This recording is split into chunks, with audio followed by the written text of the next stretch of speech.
चलिए शुरू करते हैं फिर स्ट्रेट लाइन का जेई मेंस पीवाईक्यू पार्ट 2। ठीक है। आज के क्लास में भी जो क्वेश्चंस लिया गया है वो है इम्पोर्टेंट क्वेश्चंस और लेटेस्ट ईयर के क्वेश्चंस हैं। ट्राई करेंगे पहले क्वेश्चन स्क्रीन पे आए तो पहले आप क्वेश्चंस को सॉल्व करने की कोशिश करें, अगर क्वेश्चन नहीं बने उसके बाद फिर आपको क्वेश्चन बताया जाएगा। तो चलिए स्टार्ट करा जाए। क्वेश्चन नंबर 1 आपके स्क्रीन पे आ गया।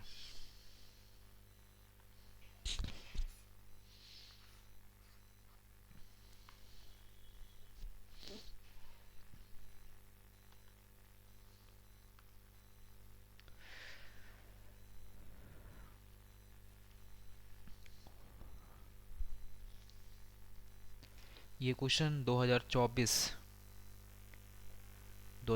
का क्वेश्चन है, ये मतलब इसी ईयर का सवाल है, 2024।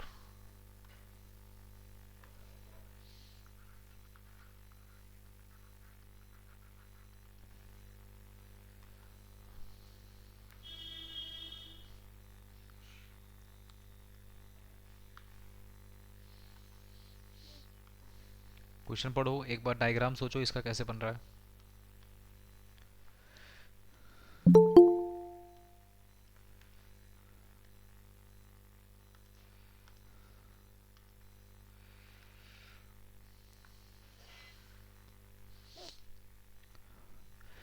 Late A B C and D are the vertices of a parallelogram, है ना।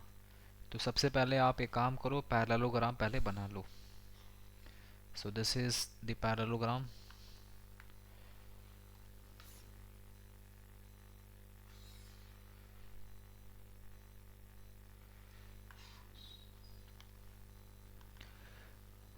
देखो point A, point B, point C सब दिया हुआ है। ये पॉइंट ए है। पॉइंट ए का जो कोऑर्डिनेट है ना, ये है -2 -1। ठीक है। उसके बाद पॉइंट बी का कोऑर्डिनेट दिया हुआ है and this is 1, 0। Point C का कोऑर्डिनेट दिया हुआ है alpha comma beta. Point D का कोऑर्डिनेट दिया हुआ है गामा कॉमा डेल्टा। ठीक है। Vertices of parallelogram A B C D. If the point C lies on 2x minus Y is equal to 5। Point C lies on the line. देखो जो point सी है ना, ये वाला पॉइंट ये ना इस लाइन पे लाई कर रहा है, 2x minus Y is equal to 5 वाले लाइन पे लाई कर रहा है। अब सोचो अगर इस लाइन पे लाई कर रहा है पॉइंट सी, तो दो चीज़ यहाँ पे, दो एस्पेक्ट हो सकता है देखने का इसका। पहला तो ये हो सकता है कि सर ऐसा हो सकता है कि जो लाइन है 2x minus Y is equal to 5, it may be कि वो ये लाइन यही हो, इसी के ऊपर लाई कर रहा हो। बट अगर इसके ऊपर लाई करता तो फिर ये 1, 0 इस लाइन के इक्वेशन को सेटिस्फाई कर जाता। तो आप देख रहे होंगे कि 1, 0 इसको सेटिस्फाई नहीं कर रहा है। इसका मतलब ये तो श्योर हो गया कि ये इस लाइन पे तो लाइन नहीं कर रहा है। तो इसका मतलब लाइन कोई दूसरा होगा इस तरीके का।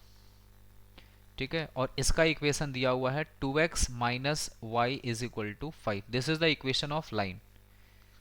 ठीक है।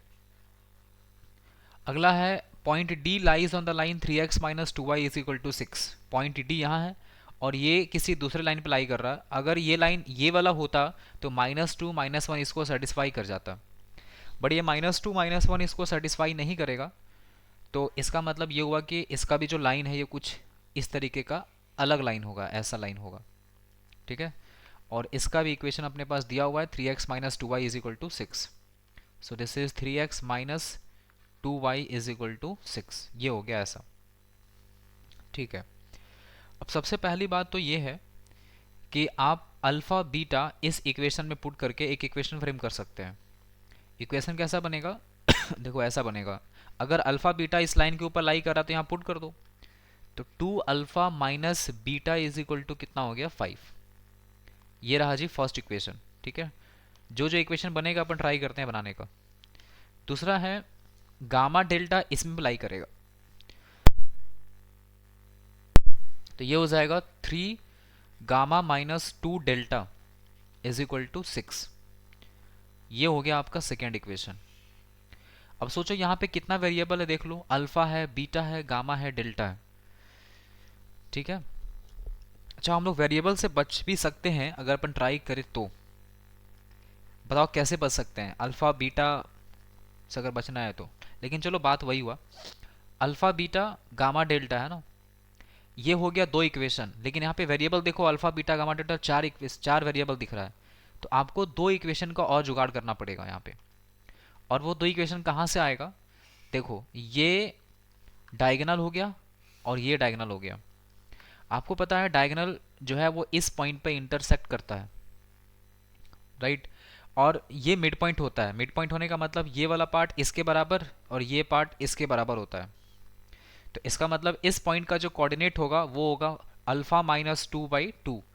देखो अल्फा-2/2 कॉमा बीटा-1, बीटा-1/2। ये वैल्यू इन दोनों के वजह से जो मिड पॉइंट आएगा इसके बराबर होगा।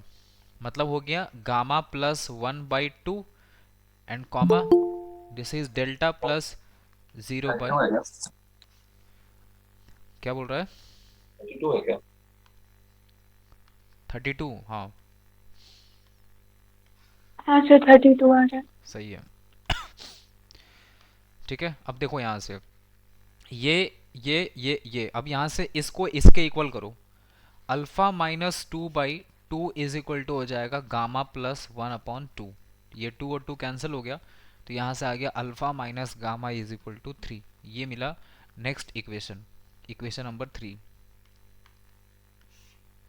ठीक है, इसी तरीके से इसको इसके साथ इक्वल करेंगे तो यहाँ से मिलेगा अपने पास कुछ ऐसा इक्वेशन दिखेगा।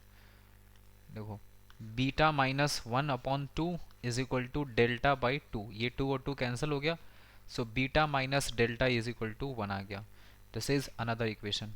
So we have four equation, four variable. Now you have to solve and to get the value of alpha, beta and gamma delta.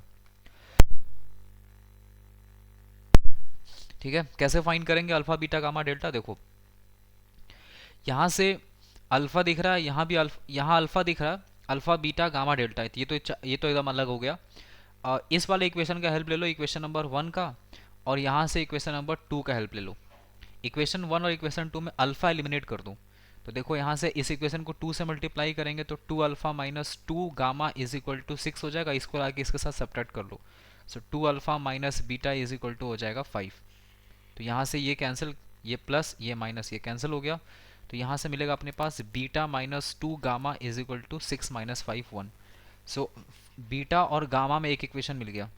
Beta और गामा में कहीं इक्वेशन नहीं दिख रहा है हम लोगों को। अब क्या कर सकते हैं, देखो यहाँ पे दिख रहा है बीटा और यहाँ पे दिख रहा है गामा, मतलब यहाँ डेल्टा है, यहाँ डेल्टा, इस डेल्टा को एलिमिनेट कर देते हैं। तो इसको 2 से मल्टीप्लाई कर दो तो ये हो जाएगा 2 beta minus 2 delta is equal to 1। और यहाँ पे लिखा है 3 gamma minus 2 delta is equal to 6। इसका डिफरेंस करेंगे तो माइनस प्लस और ये बन जाएगा माइनस, ये कैंसिल आउट हो गया। So this is 2 beta minus 3 gamma is equal to -5। अब आप इसको दोनों को सॉल्व कर लीजिए। देखो यहाँ पे भी बीटा दिख रहा है, यहाँ भी बीटा गामा, इसको सॉल्व करेंगे तो अपने पास बीटा और गामा का वैल्यू आ जाएगा। बताओ कोई निकाला है बीटा का वैल्यू? बीटा -11, अल्फा -3, हाँ, गामा -6, डेल्टा -12। -12। ऐसा इक्वेशन कुछ क्रिएट हुआ है? हाँ ठीक है। अब ये अल्फा बीटा गामा डेल्टा आ गया। अब आपसे पूछा alpha plus beta plus gamma plus delta बताओ, तो ये तो सब नेगेटिव में आया है तो कोई नहीं, सब ऐड हो जाएगा। तो 6 2 8 3 11 12 और 1 2 3 -32 आएगा। -32 का मॉडुलस कर दो, so your answer will be 32। ठीक है, सो ये हो गया आपका क्वेश्चन नंबर 1 सॉल्व। चलो नेक्स्ट क्वेश्चन पे आओ, बनाइए इसको। सर एक बार पीछे वाला आंसर दिखा दीजिएगा।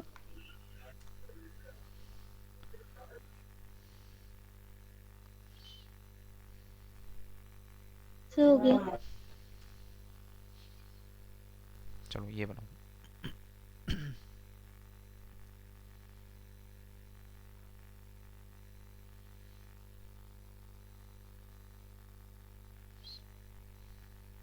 सर आपका स्क्रीन क्यों नहीं दिख रहा? कैसे, बाकी लोगों को दिख रहा है क्या? हाँ। हाँ सर।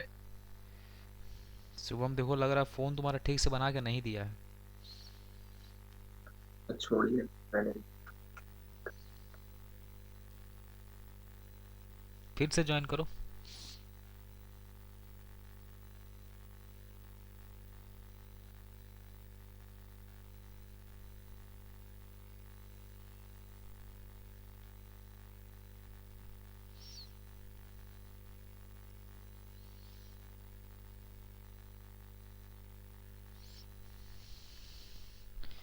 ये क्वेश्चन 2022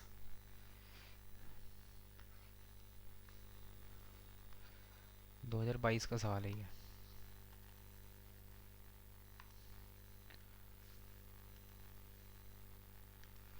एटलीस्ट डायग्राम बनाने का ट्राई करिए सब लोग।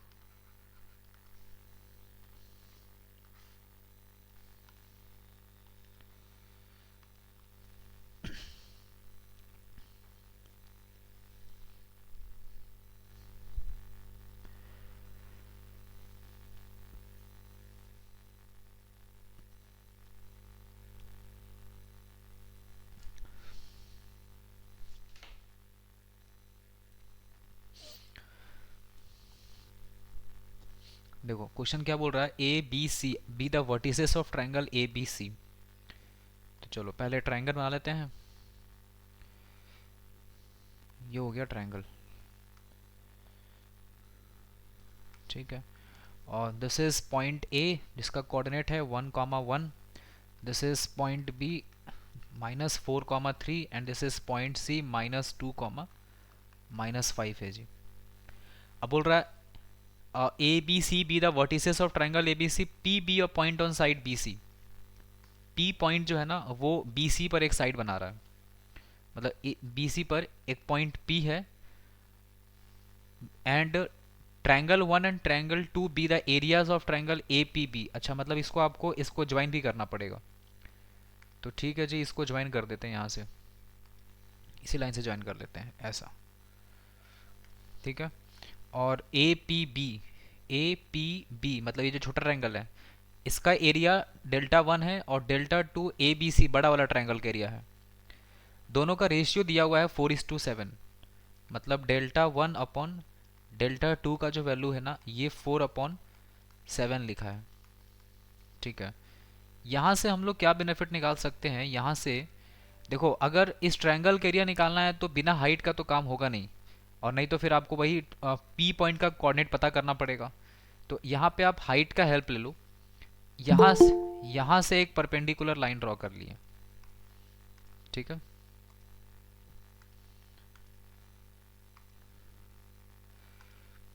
देखो यहाँ से अगर अपन परपेंडिकुलर लाइन ड्रॉ कर लेते हैं और इसको हाइट, यही हाइट है, इसको h लिख लो यहाँ पे, है ना।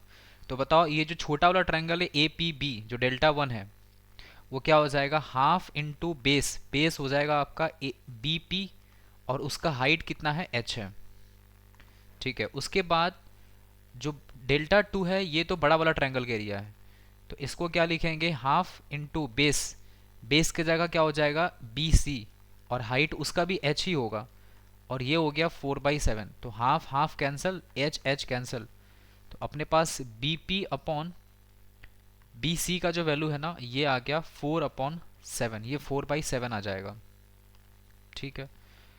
अब B P upon B C का वैल्यू अगर 4/7 आया है तो देखो बी पी यहाँ है और बी सी पूरा 4/7 है। तो अगर यहाँ से लेके यहाँ तक का वैल्यू आपसे बोल रहा है कि ये 4 पार्ट है, ठीक है। देखो ये वाला सेक्शन ऐसा हो गया कि बी पी जो है ना ये इसका रेशियो यहाँ से यहाँ तक 4 है और बी सी पूरा 7 है, तो फिर यहाँ से यहाँ तक कितना हो जाएगा, तो ये रेशियो बन जाएगा 4:3 का। ये 4 हो गया और ये वाला पार्ट 3 हो जाएगा। अब सोचो ये वाला पॉइंट बी पता है, ये पॉइंट सी पता है और ये पॉइंट पी का कोऑर्डिनेट पता करना हमको। अब रेशियो 4:3 मिल ही चुका है तो अपना काम हो जाएगा, पी को कोऑर्डिनेट निकल जाएगा। पी का कोऑर्डिनेट हो जाएगा, सेक्शन फॉर्मूला लगाएंगे 4 इंटू -2 -8 और -12 डिवाइडेड बाई 3 + 4 7, और दूसरा हो जाएगा -20 + 9 अपॉन 4 3 7। तो P पॉइंट का कोऑर्डिनेट आ गया 12 8 20 माइनस 20/7 और दूसरा हो जाएगा माइनस 11/7। आ रहा है क्या ऐसा कोई निकाला है? इतना ही आएगा। ये P पॉइंट का कोऑर्डिनेट है। अब P पॉइंट का कोऑर्डिनेट निकालने का फायदा क्या हुआ?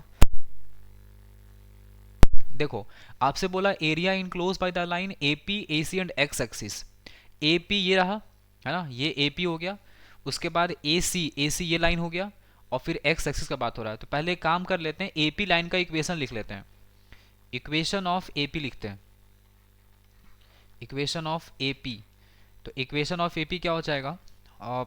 y minus 1 upon x minus 1 is equal to y2 minus y1 by x2 minus x1, मतलब -11/7 माइनस 1 और बाई -20/7 माइनस 1। तो यहाँ से इस लाइन का इक्वेशन कुछ ऐसा दिखेगा, y minus 1 upon x minus 1। ठीक है, हम यहाँ पे डायरेक्टली इक्वेशन लिख देते हैं, है ना, आप लोग लिख लेंगे इसको सब्ट्रैक्ट करके। तो इक्वेशन ऑफ AP जो बनेगा ना, यह आ जाएगा 2x minus 3y plus 1 is equal to 0। ये AP का इक्वेशन मिला। ठीक है, अभी आपको समझ में आ जाएगा इक्वेशन क्यों निकालना पड़ रहा है इसका। अगला है AC का इक्वेशन चाहिए हमको। अब इक्वेशन ऑफ AC लिखना है तो उसके लिए भी पॉइंट तो है अपने पास, तो यहाँ पे लिखते हैं इक्वेशन ऑफ AC। ठीक है, इक्वेशन ऑफ AC लिखने का ट्राई करते हैं। अब देखो यहाँ पे दो पॉइंट है ना, A पॉइंट है C पॉइंट है, तो इसका भी लिखेंगे इक्वेशन। तो हो जाएगा y minus 1 upon x minus So 1। 2x minus y minus 1 is equal to 0. Equation बोल रही है, इक्वेशन होगा 2x minus y minus 1 is equal to 0। आया है इतना? हाँ। हाँ, ये हो गया AC का इक्वेशन। अब देखो क्वेश्चन के अकॉर्डिंग चलते हैं। Area enclose by the line AP AC and x axis. ठीक है, area enclose by AP AC and x axis बोला है। तो एक काम कर लेते हैं हम लोग, एक्स एक्सिस वाई एक्सिस बना लेते हैं यहाँ पे। तो देखो अगर एक्स एक्सिस वाई एक्सिस ऐसे बनाए, ठीक है, अब यहाँ पे AP बोला था, AC बोला था और एक्स एक्सिस बोला था। तो ऐसा करते हैं, देखो ये हो गया एक्स एक्सिस, ये हो गया वाई एक्सिस। ठीक है, this is x axis, y axis, x dash Y dash. AP AC और एक्स एक्सिस बोला है। तो AP कोई लाइन होगा, हमको नहीं पता कैसे होगा वो लाइन, लेकिन इतना तो पता चल रहा है। देखो ये AP बना लो, ये AC बना लो। ठीक है, तो देखो यहाँ से ये लाइन, ये जो लाइन है इसको हम लोग AP बोल देते हैं और इस लाइन को AC बोल देते हैं और इस वाले को एक्स एक्सिस बोल देते हैं। अब देखो इसका एरिया निकालने के लिए आपके पास दोनों लाइन का इक्वेशन है। AP का इक्वेशन बताना कोई, है ना, ये वाला लाइन जो है ना इसी को AP बोल देते हैं। इसका इक्वेशन बताना, आया था ना उस समय, 2x माइनस 3y। हाँ, 3y is equal to minus 1. 2x minus 3y plus 1 is equal to 0। और ये इक्वेशन है, और दूसरा इक्वेशन था 2x minus y minus 1 is equal to 0. 2x minus y minus 1 is equal to 0, यही था ना। अब देखो अगर ये लाइन का इक्वेशन पता है तो हम लोग पता कर सकते हैं ना कि एक्स एक्सिस कोई लाइन कहाँ कट कर रहा है। तो इसके लिए y का वैल्यू 0 पुट कर दो, तो y 0 पुट करेंगे तो x का वैल्यू कितना आ जाएगा, -1/3। तो ये जो पॉइंट है ये आएगा -1/3, 0। ऐसे ही ये वाला लाइन का भी कोऑर्डिनेट निकाल सकते हैं। अगर हम लोग y 0 पुट कर देंगे x का वैल्यू हाफ आ जाएगा, मतलब यहाँ से लेके यहाँ तक ये जो वैल्यू है ये हाफ, 0 हो गया। और ये वाला हो गया इंटरसेक्शन पॉइंट, दोनों लाइन जहाँ पे कट कर रहा है। और वो दो इंटरसेक्शन पॉइंट अगर आपको निकालना होगा तो आप इन दोनों को सॉल्व करेंगे। तो 2x माइनस, सर ये यहाँ पे -1/3 नहीं है, -1/2 आएगा ना। हाँ -1/2। तो ये हो गया -1/2। अच्छा 2x minus Y is equal to 1 और यहाँ से है 2x minus 3y is equal to -1। इन दोनों इक्वेशन को सॉल्व करेंगे तो सॉल्व करने के बाद यहाँ से अपने पास x और y का वैल्यू आ जाएगा इंटरसेक्शन पॉइंट, जो कि x का वैल्यू 1 बनेगा और y का वैल्यू भी 1 बनेगा। देखो 1 1 रखेंगे यहाँ सेटिस्फाई करेगा, यहाँ 1 1 रखेंगे सेटिस्फाई कर जाएगा, मतलब ये आ गया 1,1। अब आपसे जो एरिया निकालने के लिए बोला है ना, अब आपको समझ में आ गया होगा कौन सा एरिया का बात यहाँ पर हो रहा है। ये वाला एरिया का बात हो रहा है। ठीक है, अब आप ये एरिया निकालिए, एरिया ऑफ दिस ट्रायंगल। अब इसके लिए भी आपको कोऑर्डिनेट ज्योमेट्री का जरूरत नहीं पड़ेगा, डायरेक्टली लगाओ, area is equal to half into base into height, half into base into height. क्यों? हाफ तो हाफ है, बेस हो गया तुम्हारा यहाँ से लेके यहाँ तक, ये बेस हो गया, और ये बेस कितना, इधर हाफ इधर हाफ, तो टोटल हो गया 1। और हाइट हो जाएगा ये वाला वाई कोऑर्डिनेट, तो वाई कोऑर्डिनेट कितना है 1 है, तो आंसर कितना आ गया इसका 1/2 आ जाएगा। ठीक है, समझ में आया बात?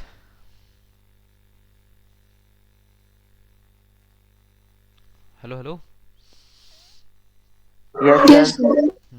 ठीक, पूछे तो यार रिस्पॉन्ड कर दिया करो, नहीं तो पता चलेगा कि एक बार स्कैम हो गया है अपने साथ, कि हम क्लास में है ही नहीं, सब क्लास में बैठा हुआ है।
करो, ट्राई करो, बनो।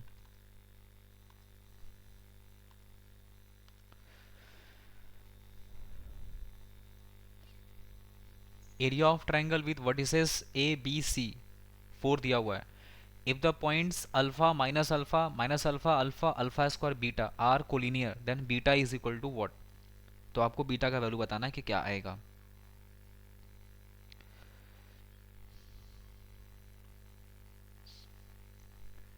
बनाओ, पहले ट्रायंगल बनाओ एक बार, और ट्रायंगल बना के जो जो बोला है क्वेश्चन में उसको पहले सेटिस्फाई करो। देखो ये हो गया अपने पास ट्रायंगल, और ट्रायंगल में पॉइंट ए का जो कोऑर्डिनेट है ना, ये दिया हुआ है 1 कॉमा अल्फा। जो पॉइंट बी है इसका कोऑर्डिनेट दिया है अल्फा कॉमा 0, और पॉइंट सी का कोऑर्डिनेट है 0 कॉमा अल्फा। ठीक है, इसका एरिया 4 दिया हुआ है, एरिया इज गिवन एज 4। अगर एरिया 4 दिया है तो सबसे पहले एरिया का फॉर्मूला लगाएंगे, ये होता है half and determinant.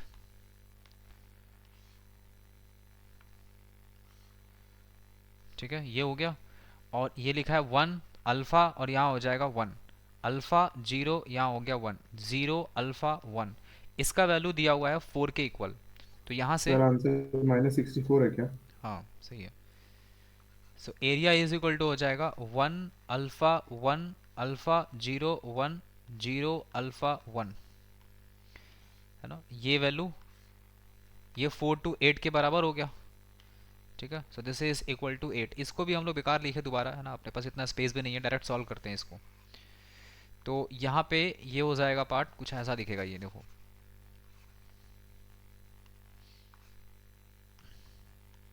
Sir answer क्या था? -64 कितना आ रहा है?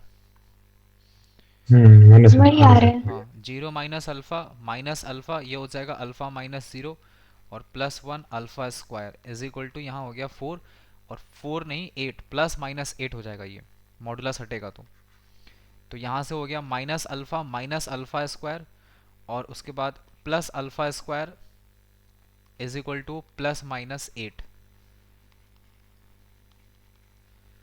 ठीक है, तो यहाँ से आ गया alpha square minus alpha square, ये तो कैंसिल ही हो गया। -64 हाँ, अल्फा स्क्वायर तो कैंसिल ही हो गया, तो यहाँ से मिलेगा minus alpha is equal to +-8, मतलब अल्फा इज इक्वल टू हो गया -+8।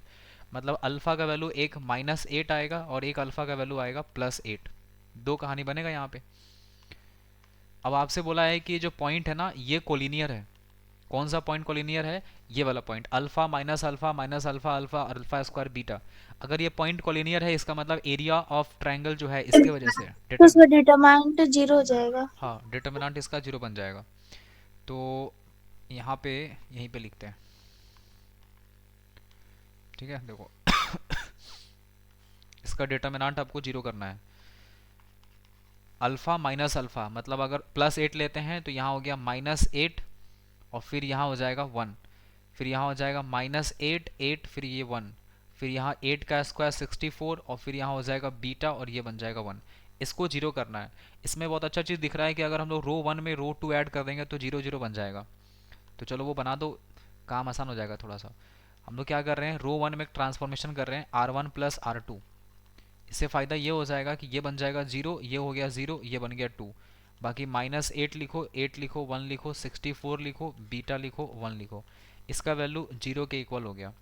इसका डिटर्मिनेंट सॉल्व करते हैं तो 2 के कोरस्पॉन्डिंग अगर सॉल्व करेंगे तो ये हो जाएगा -8 बीटा -8 × 64 इज इक्वल टू हो गया 0। तो यहाँ से -8 बीटा इज इक्वल टू हो जाएगा 8 × 64, ये 8 और 8 कैंसिल हो गया, बीटा इज इक्वल टू -64 आया। आप लोग अल्फ़ा का वैल्यू +8 लेके बनाए हैं, -8 बनाने से क्या आ रहा है देखो एक बार। सर -8 लेके बनाने से -64 आ रहा है। और +8 लेने से उससे भी वही कर रहा है। +8 से भी वही आया है ना, -64। इसका मतलब दोनों ही केस में आंसर -64 ही बनेगा।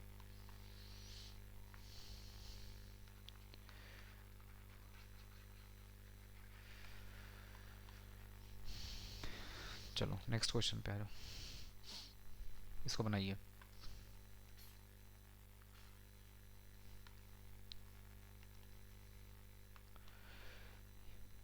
ये कुछ नहीं है ना। सर थोड़ा पीछे वाले थोड़ा सा देखने दीजिए ना। हाँ देखिए, सर थोड़ा ऊपर लीजिए ना, थोड़ा ऊपर हल्का सा।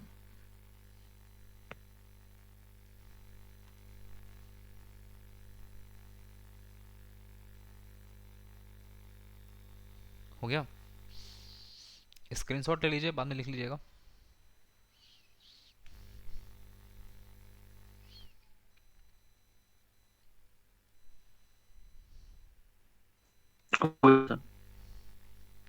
चलो बनाओ इसको सब लोग।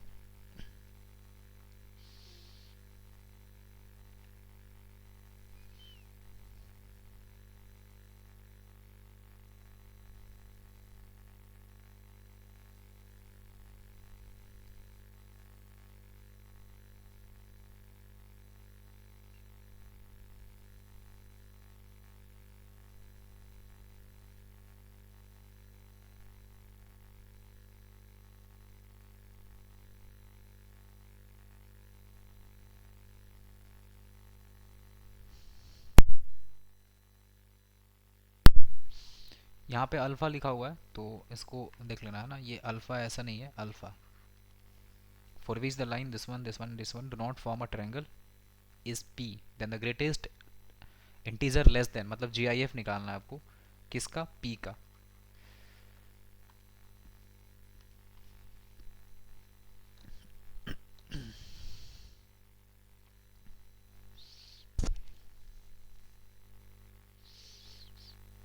देखो इस केस को समझो पहले, ये क्या बोलना चाह रहा है क्वेश्चन में। बोल रहा है sum of all square value of alpha, alpha निकालना है, ठीक है, ये बात तो समझ में आ रहा है सवाल देख करके। For which the line this this and this do not form a triangle, इसका मतलब क्या 32 आ हुआ। रहा है सर। हाँ तीनों कोलिनियर है। हाँ ये बात तो ठीक है, एग्जैक्टली 32 आ रहा है। 32 आ रहा है। हम्म ठीक है, देखो if the sum of square of real values alpha बताना है आपको, और कह रहा है कि ये ट्रायंगल नहीं बना रहा है। अगर ट्रायंगल नहीं बना रहा है तो सोचो इसका मतलब ये है, अगर आप ऐसा समझिए 3 लाइन है ना, 3 लाइन है, अगर हम ये 3 लाइन ऐसे बना दें तो ट्रायंगल तो बन गया। अगर इस लाइन को हम लोग यहाँ भी रख देंगे तो भी देखो बीच में ट्रायंगल बन रहा है, यहाँ रख देंगे तो भी ट्रायंगल बनेगा, यहाँ रख देंगे, कहीं भी रखेंगे इसको तो ट्रायंगल बनेगा। लेकिन सोचो अगर इसको हम लोग यहाँ से पास करा देंगे तो ये ट्रायंगल नहीं बना पाएगा। तो एक तो कहानी ये हो गया है ना, ये एक केस हो गया, दिस इज केस 1। अगला केस और क्या पॉसिबल है कि मान लो ये वाला लाइन है ना, 3 लाइन है ना अपने पास, कोई भी 2 लाइन अगर पैरेलल हो जाए, उसके बाद अगर तीसरा लाइन आप कैसे भी बनाएंगे तो देखो ट्रायंगल नहीं बन पाएगा। ठीक है, तो मान लो ये L1 है और ये L2 है और ये लाइन L3, यहाँ पे ये L1 है, ये L2 है और ये रहा L3। तीसरा केस और एक पॉसिबिलिटी है यहाँ पे कि L2 और L1 पैरेलल ना होने के बजाय L1 L3 पैरेलल हो जाए और यहाँ आ जाए L2। ऐसे केस में भी अगर ये L1 है, ये L3 है और ये L2 है, ये भी एक केस पॉसिबल है। 3 केसेस पॉसिबल है जहाँ पे ट्रायंगल नहीं बन पाएगा 3 लाइन की वजह से, अदरवाइज बाकी केसेस में ट्रायंगल बन जाएगा, इंटरसेक्टिंग हो जाएगा तीनों। तो आपको तीनों केसेस को सॉल्व करना है, तीनों केस से अल्फा निकालना है और जो अल्फा आएगा उस अल्फा को ऐड करके जो वैल्यू आएगा उसको पी कहा जा रहा है। तो उस नहीं, स्क्वायर करके जो आएगा वैल्यू उसको कहा जा रहा है पी, और उस पी का जीआईएफ निकालना है आपको। तो सबसे पहले अगर ये तीनों लाइन अगर इस तरीके से पास कर रहा होगा, इसका मतलब यहाँ पे लाइन कोलिनियर हो गया, और अगर कोलिनियर हो गया सर तो जब तो एक और केस बनेगा ना, कौन सा केस बताओ? L2 और L3 पैरेलल हो जाए। L2 और L3। L2 और L3 पैरेलल हो जाए। हाँ L2 अगर L3 के पैरेलल हो जाए तो ये कौन सा केस बना है? L1 L3। अच्छा ठीक है, L2 और L3 के पैरेलल हो जाए, ठीक है, वहां से भी निकाल लेंगे, देखते हैं। ठीक है, याद रखना उस केस को। पहले देखो यहाँ पे डिटर्मिनेंट इसका जीरो करते हैं। यहाँ से अगर इस वाले डिटर्मिनेंट को अपन जीरो करते हैं, ये जीरो के बराबर करेंगे, तो यहाँ से क्या क्या मिल रहा है? एक 2 मिल रहा है, ये -1 हो गया, ठीक है, और यहाँ पे ये 3 लिखा हुआ है। लाइन 2x - y, अच्छा ये तो हो गया तुम्हारा वो वाला पॉइंट ना, जिसको बोलते हैं कंकरेंट लाइन, याद है? A B C, A1 B1 C1 करके। तो 2 - 1 3, ये हो जाएगा 6 3 1, और एक हो जाएगा यहाँ पे अल्फा 2 और -2। इसको सॉल्व करके अल्फा का वैल्यू फाइंड करना है। अल्फा कोई निकाला यहाँ से? सर 4/5 आ रहा है। 4/5 आ रहा है, चलो सही है। अल्फा का वैल्यू 4/5 आ जाएगा इसको सॉल्व करने के बाद, डिटर्मिनेंट जीरो कर देना है, ठीक है। अब यहाँ से L1 L2 अगर पैरेलल लेते हैं तो देखो लाइन L1 और L2 अपने पास इस जगह पे है। ये L1 है, ये L2 है, तो ये लिखा 2x - y + 3 = 0, और ये लिखा है 6x + 3y + 1 = 0। और तीसरा वाला इक्वेशन जो है वो अल्फा एक्स, उसको नहीं लेते हैं। ये L1 L2 के पैरेलल अगर हो जाए तो ऐसे केस में 2/6 है ना, A1/A2 = -1/3 हो जाएगा, और यहाँ से कोई फ़ायदा हुआ नहीं क्योंकि यहाँ से तो अल्फ़ा मिला ही नहीं, इसलिए ये वाला केस यहाँ से लिखने से कोई फ़ायदा है नहीं। तब आएगा अंतरा तुम्हारा वाला केसेस जिसमें यहाँ पे है ना, यहाँ पे L1 L2 लिए था ना, इसको L3 ले लो, इसको L1 ले लो और इसको कर दो L2। अच्छा ये तो हो गया है, कौन सा केस बच रहा है? और कौन सा केस बता रही थी तुम? L2 L3। L2 L3 parallel हो जाए और यहाँ आ जाए L1। वैसे केस में अब देखो L2 और L3 यहाँ है, ये L2 है और ये L3 है, तो ये हो जाएगा 6/α = 3/2। तो यहाँ से अल्फ़ा का वैल्यू बन जाएगा 326, मतलब अल्फ़ा = 4। तो ये मिल गया अल्फ़ा का वैल्यू दूसरा। उसके बाद L1 L3 के पैरेलल है, ये L1 है और ये L3 है, तो ये हो जाएगा 2/α = -1/2। सो अल्फ़ा का वैल्यू मिल जाएगा -4, ठीक है। अब तीनों का सम करो, तीनों जो अल्फा आया है ना, इसको α1 रख लो, इसको α2 रख लो और इसको α3 रख लो, है ना। अब ये α1 α2 α3 का स्क्वायर करो, 16 + 16 और +16/5, और जो भी आएगा इसी को कहा जा रहा है P, और इसी का आपको GIF बताना है। तो 16 16 32, और ये 16/5, कितना आ रहा था आंसर? 16/25 होगा ना सर? 25 25, अच्छा हाँ, यहाँ पे 25, तो आ जाएगा 32 पॉइंट समथिंग आएगा, और जो भी आएगा उसका GIF 32 हो जाएगा, ठीक है। ये कहानी बनेगा।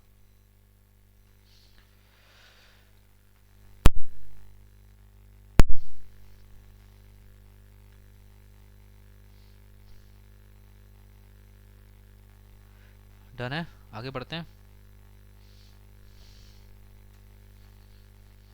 चलो इसको बनाओ।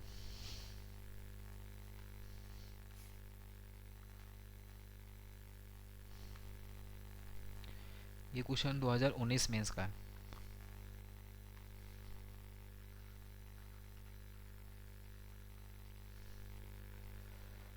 सर उसका थोड़ा लास्ट लाइन थोड़ा सर एक बार एक्सप्लेन कर दीजिए ना। कौन सा? ये देखिए अल्फा का 3 हाँ वैल्यू आया, सर। α1 α2 α3। क्वेश्चन में बोला था कि P का जो मतलब है ना, P का मतलब जो 3 अल्फा का वैल्यू आया है तीनों का स्क्वायर का सम करना है, मतलब 4/5 का स्क्वायर हो जाएगा 16/25, और ये 4 का स्क्वायर हो गया 16, और उस -4 का स्क्वायर करेंगे 16। ये जो आया है इसका जीआईएफ लेना है। ग्रेटेस्ट इंटीजर फंक्शन का मतलब होता है कि इसको 32 पॉइंट समझ समथिंग गया आएगा, हाँ उसका इंटीग्रल वैल्यू लेना है बस।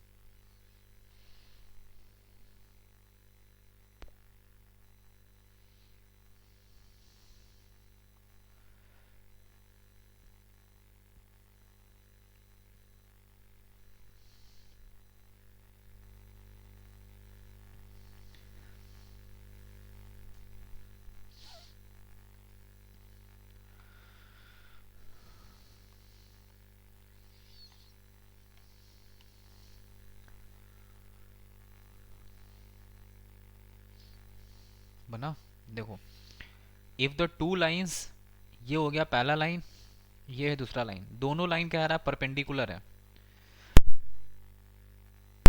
तो इस लाइन का इक्वेशन लिख लो x plus a minus 1 into y is equal to 1 लिखा है। इसका इक्वेशन है 2x plus a square y is equal to 1। और अगर दोनों लाइन परपेंडिकुलर है तो आपको याद होगा परपेंडिकुलर का कंडीशन ये होता है a1 a2 plus b1 b2, इसका वैल्यू 0 के इक्वल होना चाहिए, या फिर नहीं तो फिर आप इसका स्लोप निकालिए m1 और फिर इसका स्लोप निकालिए m2 और दोनों का प्रोडक्ट -1 के बराबर करिए, क्योंकि दो परपेंडिकुलर लाइन का स्लोप -1 के बराबर होता है। हम लोग ये लगा सकते हैं a1 a2 b1 b2 is equal to 0, ये इसमें ज़्यादा हेल्प करेगा। अब देखो a1 a2 मतलब हो गया इसका कोफिशिएंट 1 है, इसका कोफिशिएंट 2 है, तो 1 इंटू 2 प्लस b1 का मतलब हो गया a माइनस 1, और ये हो जाएगा a का square, and this is equal to 0 बन जाएगा ये। तो यहाँ से अपने पास मिलेगा 2 प्लस ये हो गया a का cube minus A square is equal to 0, मतलब इक्वेशन आ गया a का क्यूब माइनस ए स्क्वायर और प्लस 2 इज इक्वल टू 0, ये अपने पास इक्वेशन आएगा a के फॉर्म में। अब इसमें हीट एंड ट्रायल से सबसे पहला a का वैल्यू सर बताओ। 2/√5 सर। -1 एक होगा। हाँ a का वैल्यू -1 इसको सेटिस्फाई कर जा रहा है, -1 हाँ दैट तो पुट a करेंगे। का वैल्यू -1 सेटिस्फाई कर रहा है, इसका मतलब a इज इक्वल टू -1 इसका रूट हुआ। बाकी का जो दो रूट आएगा आप ट्राई करेंगे तो दोनों रूट इमेजनरी बनेगा। तो a का वैल्यू जो -1 आया, इस -1 को इस जगह पे पुट करके लाइन का दोनों इक्वेशन लिख लेते हैं। तो मान लो लाइन L1 ये वाला था, तो इसका इक्वेशन मिल जाएगा L1 x और -2y इज इक्वल टू 1, और L2 का इक्वेशन आ गया इस लाइन का इक्वेशन, दिस इज 2x और plus y is equal to 1। Now दो इक्वेशन मिल गया। अब इन दोनों को सॉल्व करके इंटरसेक्शन पॉइंट निकाल लेंगे। तो इन दोनों का सॉल्विंग पार्ट जो होगा इंटरसेक्शन पॉइंट, देखो ये लाइन और ये लाइन, इन दोनों का सॉल्व करके इंटरसेक्शन पॉइंट कितना आ रहा है, कोई निकाला? और 1/5 और 3/, 3/5 और 1/9 है ना। x का वैल्यू कितना रहा, 3/5 ना। 1/5 सर। 1/5 नहीं आएगा सर, 3/5 आना चाहिए। 1/9 की जगह 1/5। अच्छा यहाँ पे 1/5 ना, ठीक है, ये हो गया 1/5। अब ये जो मिला है इंटरसेक्शन पॉइंट्स, इस इंटरसेक्शन पॉइंट का डिस्टेंस निकालना है ओरिजिन से। तो ओरिजिन अपन कहीं मार्क कर लेते हैं, ये वाला पॉइंट हो गया, और ये ओरिजिन कहीं ले लो, ये वाला पॉइंट हो गया ओरिजिन 0,0। इस डिस्टेंस को निकालने के लिए बोला जा रहा है इसको d रख लो, और ये d निकाल लेते हैं डिस्टेंस फॉर्मूला से। तो हो जाएगा 3/5 का स्क्वायर मतलब 9/25, और ये हो जाएगा 1/25 इसका रूट डिस्टेंस फॉर्मूला अप्लाई करने के बाद। तो हो गया 10/5 और यहाँ रूट, तो रूट 10/5, रूट 10/5 का वैल्यू सिंप्लीफाई करके कितना आ रहा है, रूट अंडर 25, 5 to 10, ये बन जाएगा रूट 2 सर इंटू 2/5 का होल रूट है सर।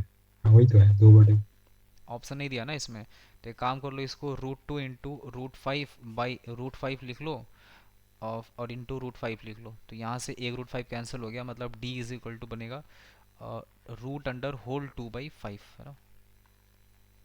तो ये हो गया वैल्यू आपका। सर बाकी का अल्फा का वैल्यू क्यों नहीं लिया? बाकी अल्फ़ा वैल्यू निकाल के देखो एक बार, इमेजनरी आएगा अल्फ़ा का वैल्यू वहाँ से। और वैसे केसेस में जैसे ए का वैल्यू -1 है ना, तो इसका मतलब क्या हुआ, a+1 इसका फैक्टर हो गया। तो a+1 को अगर इसको तुम डिवाइड करेगा इससे, तो फिर यहाँ से तुमको दो एक इक्वेशन मिलेगा, वहाँ से तुम्हारा ए का जो वैल्यू है वो इमेजनरी मिलेगा। तो इमेजनरी ए का वैल्यू यहाँ क्यों लेंगे, रियल लाइन है। ω/√3 ऐसा कुछ के हाँ, टर्म्स तो में आने ओमेगा के लगा। टर्म में क्यों लेंगे भाई, वो नहीं लेना है। इमेजनरी लाइन थोड़ी पढ़ रहे हैं।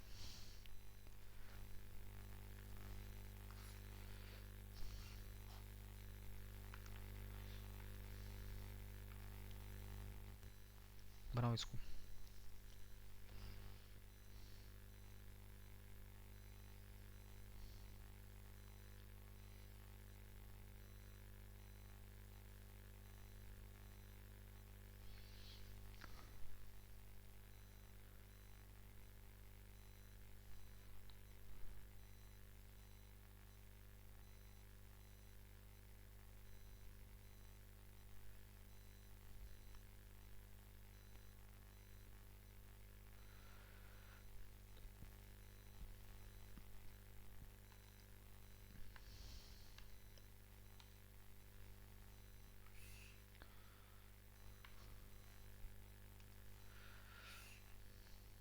सर 5 आ गया सर। सही है। इफ द स्ट्रेट लाइन और 2x minus 3y plus 17 is equal to 0, और परपेंडिकुलर है line passing through the point 7 17, ये हो गया 7 17, और ये जो पॉइंट है ये है 15 कॉमा बीटा। तो ये तो बहुत आसान क्वेश्चन है कि अगर ये दोनों लाइन परपेंडिकुलर है तो इसका स्लोप और सर इसका, बीटा इज इक्वल टू 5। हाँ, इन दोनों का जो स्लोप का प्रोडक्ट है वो -1 के बराबर आएगा। तो इसका जो स्लोप होगा इसको y is equal to M X plus C में चेंज करेंगे तो 2/3 आएगा इसका स्लोप, -2/3। प्लस 2/3 ना। और इसका जो नहीं स्लोप, सर, माइनस। माइनस में नहीं होगा, और इसका जो स्लोप होगा ये हो जाएगा बीटा -17 डिवाइडेड बाई ये हो जाएगा 15 - 7। 15 - 7 इन दोनों का प्रोडक्ट -1 के इक्वल हो जाएगा।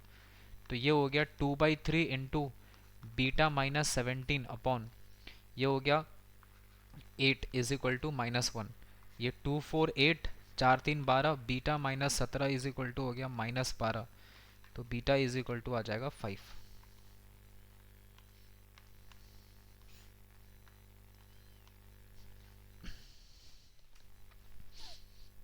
चलो इसको बनाओ, अच्छा क्वेश्चन है ये। इस तरह का क्वेश्चन ढूंढ रहे थे हम कि कुछ ऐसा रिफ्लेक्शन वाला क्वेश्चन मिल जाए। 2020 का क्वेश्चन है। सर थोड़ा 1 मिनट पीछे वाला दिखाइएगा ना सर। जल्दी।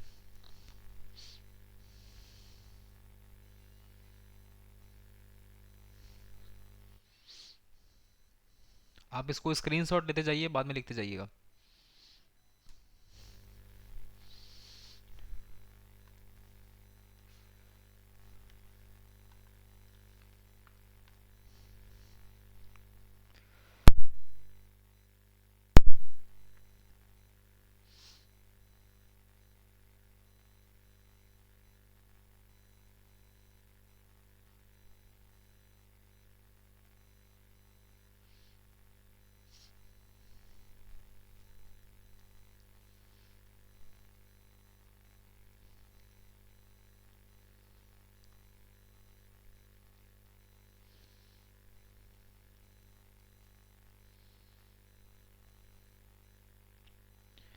ट्राई करो इसका रियल फोटो बनाने का।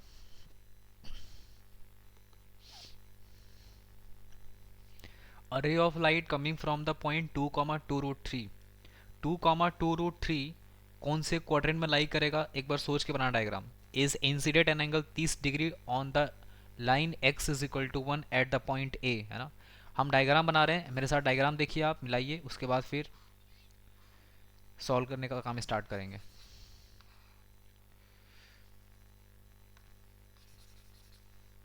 देखो सबसे पहला कह रहा है कि रे ऑफ लाइट इज इंसिडेंट, है ना। पहले तो एक्स एक्सिस वाई एक्सिस बना लेते हैं अपन। देखो ये हो गया एक्स एक्सिस, ये हो गया वाई एक्सिस, ठीक है जी, है ना। This is X and this is Y, X dash Y dash, है ना। रियल फोटो बनाएंगे इसका। A ray of light coming from the point 2,2√3। मान लो यहाँ पे कहीं पे 2,2√3 है, क्योंकि दोनों पॉजिटिव है तो फर्स्ट क्वाड्रेंट में ही होगा, ये तो श्योर है, ठीक है। उसके बाद बोल रहा है is incident an angle of 30 degree on the line x is equal to 1। अब सोचो x इज इक्वल टू 1 का लाइन अगर आप बनाएंगे तो x इज इक्वल टू 1 कहीं यहीं पर होगा, यही तो x इज इक्वल टू 1 होगा। तो इस x इज इक्वल टू 1 पे एक लाइन ड्रॉ कर लो। तो मान लो हम यहाँ पे x इज इक्वल टू 1 का एक लाइन इस तरीके से ड्रॉ कर लेते हैं। ये है x इज इक्वल टू 1 का लाइन। इस लाइन पर आकर के इंसिडेंट हो रहा है एक लाइट का रे, और ये कुछ ऐसा बना रहा है, देखो, ठीक है। इसमें लाइट का रे जो आ रहा है 2√3 से, वो आकर के x इज इक्वल टू 1 वाले लाइन पे आके ऐसे टकरा रहा है, इस तरीके से इंसिडेंट हो रहा है। और x इज इक्वल टू 1 वाले लाइन से वो 30 डिग्री बना रहा है, मतलब ये वाला एंगल बन रहा है 30 डिग्री। इस बात का ध्यान रखना है। एट पॉइंट ए, है ना, पॉइंट भी यहाँ पे दे दिया है कि पॉइंट ए पे आके इंसिडेंट हो रहा है। The ray gets reflected on the line x is equal to 1 and meet x axis at point B. और वो x एक्सिस को आके पॉइंट बी पे मीट कर रहा है, मतलब यहाँ से रिफ्लेक्शन होने के बाद वो पॉइंट बी पे आके इधर कहीं मीट कर रहा है। कहाँ पे? ये रहा पॉइंट बी, ठीक है सर। अब बोल रहा था line A B passes through the point. अब ये जो लाइन ए बी है ना, इन चारों में से कौन से पॉइंट से पास करेगा? तो हम लोग को इसका मतलब ये है कि आप ना ए बी लाइन का इक्वेशन लिख लो, और जो इस चारों में से पॉइंट सेटिस्फाई कर जाएगा वो आंसर बन जाएगा इसका।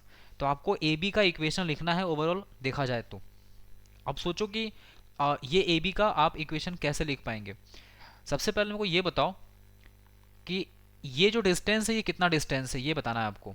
कौन सा डिस्टेंस? देखो ये x इज इक्वल टू 1 का लाइन है ना, ये x इज इक्वल टू 1 का लाइन है। तो x इज इक्वल टू 1 से ये वाला पॉइंट कितने दूरी पे है यहाँ से यहाँ तक का डिस्टेंस बताओ। तो ऑफ कोर्स देखो यहाँ से यहाँ तक 1 है और ये वाला पॉइंट 2 है, तो इसका दूरी तो यहाँ से यहाँ तक 1 ही होगा। तो ये डिस्टेंस 1 है, इसका मतलब ये वाला डिस्टेंस भी कितने का है? 1 डिस्टेंस का है, तभी यहाँ से लेके यहाँ तक टोटल 2 बन पाएगा। तो ये वाला डिस्टेंस यहाँ से यहाँ तक 1 है, तो ये वाला डिस्टेंस भी कितना होगा? 1 होगा। अच्छा अब बताओ इस वाले लाइन का इक्वेशन लिखने के लिए आपके पास या तो पॉइंट और स्लोप चाहिए या फिर 2 पॉइंट चाहिए। अब वो 2 पॉइंट आपको पता करना पड़ेगा कि वो 2 पॉइंट कैसे आए। स्लोप तो पता कर लेंगे, इसका कैसे स्लोप पता करेंगे? देखो इसका ज्योमेट्री से स्लोप निकालते हैं। इस लाइन का स्लोप निकालना है ना आपको, इस लाइन का स्लोप निकालने के लिए पहले इस वाले लाइन का स्लोप पता कर लो, ठीक है। और इसका स्लोप कैसे पता करेंगे? देखो सबसे पहले काम करो, इसको यहाँ से एक्सटेंड करके इसको मिला दो, ये मिल जाएगा ऐसे। अब थोड़ा सा ज्योमेट्री लगाओ। अगर यहाँ 30 डिग्री है इस जगह पे, तो अगर ये 30 है तो सोचो ये वाला एंगल भी कितना हो जाएगा? 30 डिग्री वर्टिकली ऑपोजिट एंगल से। और अगर ये वाला एंगल 30 डिग्री हो गया, ये 90 है, तो ये एंगल कितना हो गया? 60 डिग्री हो गया। और अगर ये वाला एंगल 60 हो गया तो एक्स एक्सिस से 60 डिग्री मिल गया, मतलब इस वाले लाइन का स्लोप पता चल गया। इस लाइन का स्लोप कितना मिल गया? तो tan 60 का मतलब हो गया √3। तो इसका स्लोप लिख लो m1 विच इज √3 के बराबर आ गया, ठीक है। अब अगला क्या करेंगे? अब आगे का आपको ये सोचना है कि इस लाइन के ऊपर का कोई एक पॉइंट पता कर ले हम कैसे भी, ठीक है। अभी तो इसका स्लोप निकला है, अब इस वाले लाइन का एक स्लोप पॉइंट पता करना है। पॉइंट पता करने के लिए सबसे बेस्ट रहेगा कि आप 2,√3 का इस पॉइंट का इमेज निकाल लो। अब सोचो 2,2√3 का इमेज इधर कहाँ पड़ेगा, ये आपको सोचना है। बताइए कौन से एक्सिस पड़ेगा इमेज? आप सोच पा रहे हैं कि इसका इमेज कौन से एक्सिस पे जाएगा? वाई एक्सिस पे पड़ेगा। हाँ वाई एक्सिस पे जाएगा, ये तो श्योर हो गया। क्योंकि देखो यहाँ से यहाँ तक का डिस्टेंस अगर 1 है तो पीछे भी डिस्टेंस कितना होगा? 1 ही होगा, क्योंकि ये वाला तुम्हारा हो गया मिरर की तरह काम कर रहा है ये। तो जितना ऑब्जेक्ट का डिस्टेंस उतना इमेज का डिस्टेंस होता है ना। फिगर से थोड़ा सा आपको लग रहा होगा, एक काम कर देते हैं, थोड़ा सा वाई एक्सिस घसका देते हैं इधर, है ना। लो इतना डिस्टेंस थोड़ा सा मेंटेन करते हैं ताकि पता चल पाए कि हाँ भाई ये डिस्टेंस सेम चल रहा है। अब देखो इसका मतलब इस पॉइंट का इमेज इधर कहीं मिलेगा, और ये इमेज का कोऑर्डिनेट कितना हो जाएगा? देखो वाई एक्सिस पे लाई कर रहा है, तो अगर वाई पे लाई कर रहा है तो वाई का वैल्यू तो मिलेगा आपको कुछ, और वाई का वैल्यू कितना? हाइट तो वही रहेगा 2√3, लेकिन जो एक्स कोऑर्डिनेट है वो कितना हो जाएगा? 0, क्योंकि वो वाई एक्सिस पे लाई कर गया। और अब इस लाइन को तुम पीछे एक्सटेंड कर दो तो वो वहीं से पास करेगा वो लाइन, ठीक है, वो लाइन यहीं से पास करेगा, ठीक है। अब देखो इस लाइन का एक पॉइंट पता चल गया 0,2√3। अब इस लाइन का इक्वेशन लिखने के लिए जरा सोचिए, फिर से यहाँ पे ज्योमेट्री लगाओ थोड़ा सा, तो एंगल पता चल जाएगा इसका भी। कैसे, देखो ये 30 डिग्री है, ये 30 डिग्री आ गया था। अच्छा, और कैसे कैसे कैसे यहाँ पे एंगल कितना मिलेगा, 60 डिग्री। नहीं तो एक काम कर लेते हैं, और ये 2,2√3 हो गया, और इसका स्लोप पता चल गया। पहले इस लाइन का इक्वेशन लिख दो फटाफट, काम हो जाएगा। देखो इस लाइन का इक्वेशन कैसे लिखेंगे, y minus 2√3 by x minus 2, इस लाइन का इक्वेशन लिख रहे हैं, इज इक्वल टू हो जाएगा √3। तो यहाँ से, ठीक है, यहाँ पे लिखते हैं, जगह बचाते हैं। तो ये हो जाएगा y minus 2√3 is equal to हो जाएगा √3x माइनस 2√3। तो y minus √3x is equal to minus 2√3 और माइनस 2√3 तो कैंसिल हो गया, तो यहाँ से मिलेगा y माइनस, ठीक है, इक्वेशन सही लिखा है, कैंसिल हो गया क्या, ये कैंसिल तो नहीं होना चाहिए। y minus 2√3 by x minus 2 is equal to हो गया सर हाँ इस लाइन का स्लोप निकाल सकते हैं ना ए बी का? ए बी का, देखिए ना, उसमें कंस्ट्रक्शन अगर करेंगे वो जो मिरर है ना, तो फिर वो तो एंगल ऑफ रिफ्लेक्शन इंसिडेंट बराबर हो जाएगा। हाँ तो इसका ये स्लोप 60 तो वो 60, तो 60 हो गया, तो फिर ये एक्स एक्सिस के एंगल से इधर 60 बना, मतलब 120 एंगल पे है, समझ रहे हैं क्या बोलना चाह रहे हैं? हाँ यहाँ पे एंगल 120 बता रहा है ना। हाँ, हाँ ठीक वो है, कंस्ट्रक्शन से हाँ लेकिन ठीक, अगर मान लो स्लोप मिल जाए तो उसका इक्वेशन भी लिखा जाएगा, इसलिए कोई दिक्कत नहीं है। तो कंस्ट्रक्शन से काम कर सकते तीन हैं। ऑप्शन है क्या? सी आ रहा है, हाँ। सी, एक मिनट, सही होगा सी, देख लो सेटिस्फाई कर रहा है उसको। हाँ कर रहा था हाँ तो ठीक है, बनाया। ठीक है। तो देखो ये 30 हो गया, यहाँ पे कितना आया था, 60 आया था। और सिमेट्री देखो अगर देखा जाए तो आपको पता है कि ये लाइन और ये लाइन अगर सिमेट्री बन रहा है तो यहाँ पे भी कितना होगा, 60 डिग्री होगा, तो ये वाला एंगल कितना हो जाएगा, 120 हो गया। हम क्या ट्राई कर रहे थे अभी, हम ये सोच रहे थे कि अगर ये वाला लाइन का स्लोप पता चल गया, इसका ये पॉइंट पता चल गया, तो इस लाइन का इक्वेशन लिख लेंगे, और उसके बाद क्या करते हैं ना, पॉइंट बी को हम लोग यहाँ पे अल्फा कॉमा 0 लिख देते हैं, क्योंकि पॉइंट बी एक्स एक्सिस पे लाई कर रहा है, और जो इस लाइन का इक्वेशन आता वो तो अल्फा कॉमा 0 यहाँ ले जाके, अच्छा उसके इक्वेशन में सेटिस्फाई नहीं होता ना, तब तो ये फिर हमारा मिशन फेल हो जाता है यहाँ पे। चलो इसका जरूरत नहीं था। सर हाँ बोलो। सर आपके पास ये वाला लाइन का तो मिल ही गया ना, जो इंसिडेंट रे वाला। हाँ तो ठीक आप है, उसका यूज करके हाँ पॉइंट ए नहीं सी निकाल सही है पाएंगे? सर, सी सही है सर, ये वाला सी आ पॉइंट, रहा है। ये वाला पॉइंट निकालने के हाँ लिए बोल रहा है ना। हाँ, तो उसके बाद फिर आपको पॉइंट ए मिल गया और दूसरा तो पॉइंट है ही, तो उससे आपको ए बी का लाइन इक्वेशन मिल जाएगा। हाँ सही है, लेकिन ये इससे भी तो काम हो जाएगा ना, इससे आसानी से काम हो जाएगा, एंगल वाला जो बताया अभी, समझा क्या बोले हम? आयुष, ये वाले पॉइंट का कोऑर्डिनेट कितना होगा बताओ, इसको, इसका एक्स कोऑर्डिनेट कितना होगा, ये ओरिजिन है, तो इधर यहाँ से लेके यहाँ तक का दूरी कितना है 1, और हाइट कितना है इसका, अल्फा मान लो हाइट। अब इस लाइन का इक्वेशन लिख करके 1 कॉमा अल्फा उसके इक्वेशन में सेटिस्फाई कर दो, है ना, ये वाला अल्फा कॉमा 0 इसको हटा दो, 1 कॉमा अल्फा बैठा दो, तो अल्फा का वैल्यू पता चल जाएगा। अल्फा पता चल गया तो तुम्हारा एक पॉइंट ये और एक पॉइंट ये, इस लाइन का इक्वेशन लिखा जाता है आराम से। तो एक तरीका तो ये भी हो गया, वही हम यहाँ पे इक्वेशन लिख रहे थे, इक्वेशन में कैंसिल क्यों हो गया, वही कैंसिल नहीं होना चाहिए था, एक second. y minus 2√3 by x minus 2 is equal to, और इसका स्लोप आया था √3, so y minus 2√3 is equal to हो जाएगा √3 times x minus 2, so y minus 2√3 is equal to हो जाएगा √3x माइनस 2√3। चलो ठीक है, कैंसिल हो रहा है दोबारा करने के बाद भी, y इज इक्वल टू हो गया √3x।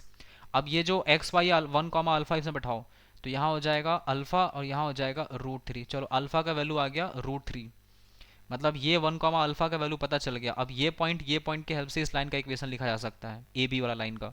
तो ये हो जाएगा y minus 2√3 by x minus 0 is equal to हो जाएगा, और दिस इज 2√3 माइनस √3 और बाई 0 माइनस 1 मतलब -1, तो यहाँ से y minus 2√3 upon x is equal to हो जाएगा √3 बाई -1।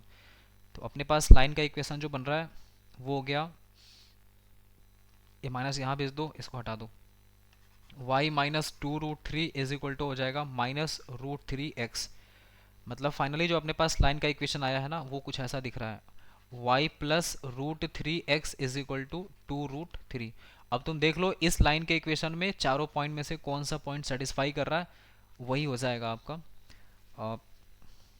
पासेस वाला पॉइंट जहाँ से पास कर रहा है। तो देखो सी बता रहा, सी रखो यहाँ पे, minus root three plus root three into three बन गया, तो थ्री रूट थ्री में से रूट थ्री माइनस हो गया तो two root three. L H S is equal to R H S यहाँ पे सेटिस्फाई हो रहा है, मतलब ऑप्शन नंबर सी ही सही था। ठीक है, एक तरीका तो ये हो गया।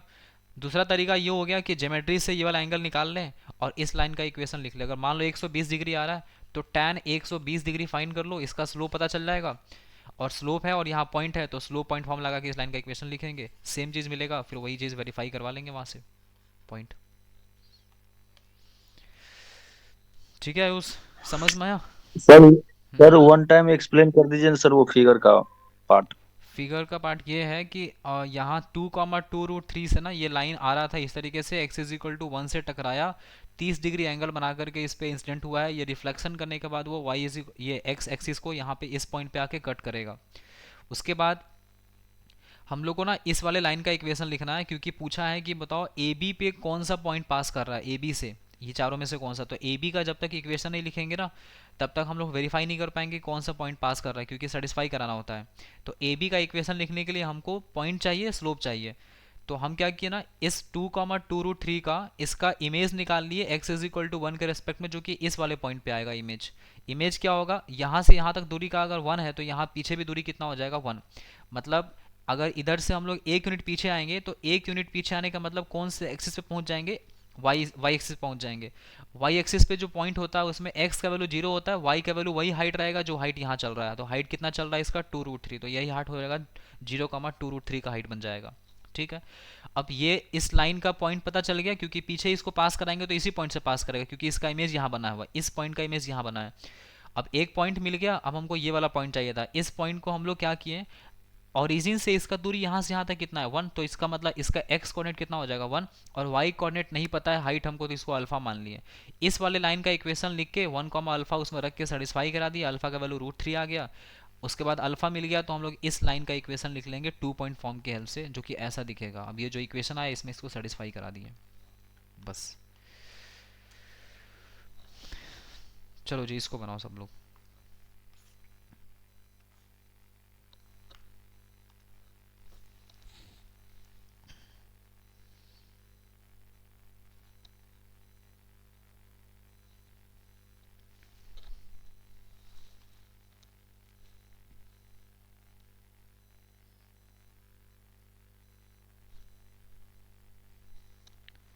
दो 2021 का क्वेश्चन है ये।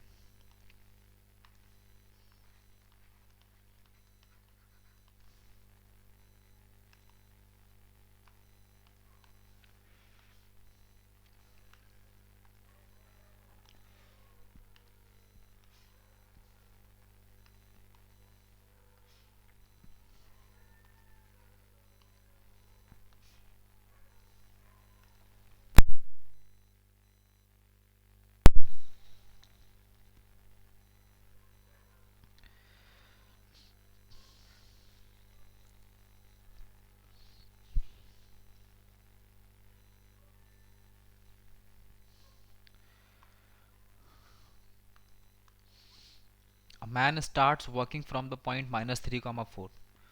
तो इसमें भी रियल फोटो इसका सोचो पहले, है ना, तभी आप थोड़ा सही कंक्लूजन के पास पहुंच पाएंगे। तो डायग्राम कुछ ऐसा बना लेते हैं इसका।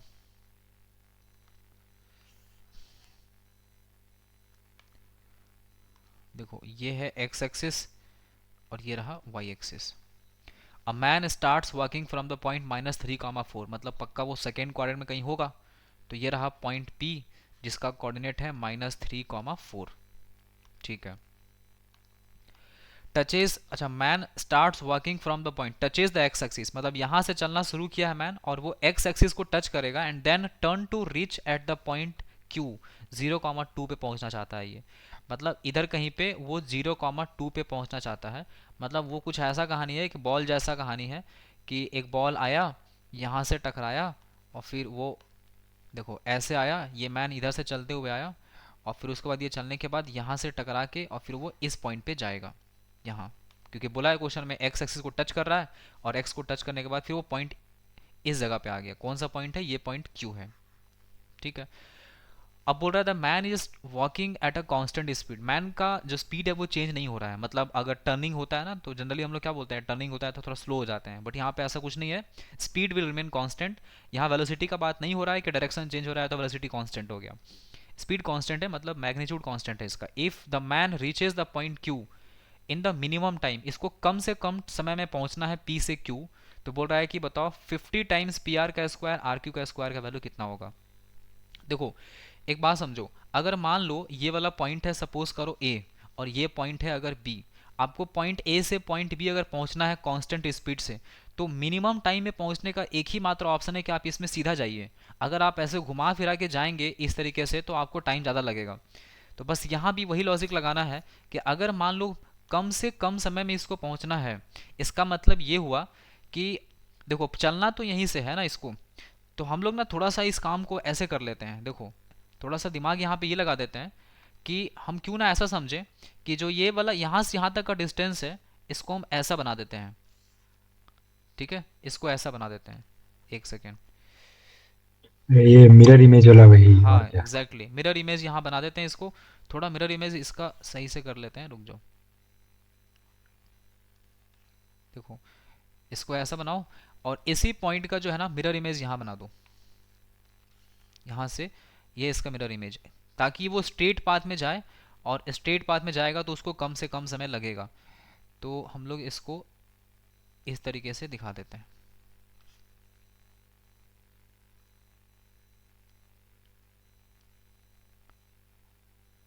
ठीक है, देखो ये वाला पाथ बनेगा।